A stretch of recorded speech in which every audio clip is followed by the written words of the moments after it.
আল্লাহ তুমি হেফাজত করো, আল্লাহ তুমি হেফাজত করো।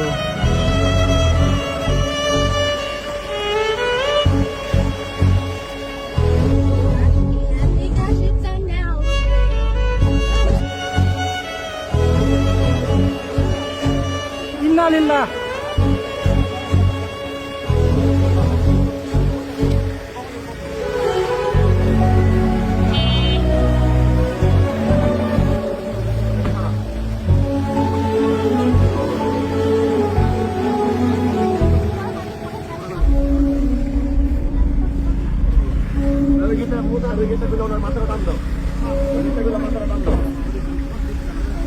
আমরা কুতুবপুর থেকে পথযাত্রা শেষ করে আসার পথে হঠাৎ করে দেখলাম যে একটা ভ্যানে করে একজন রুগীকে নিয়ে যাচ্ছে।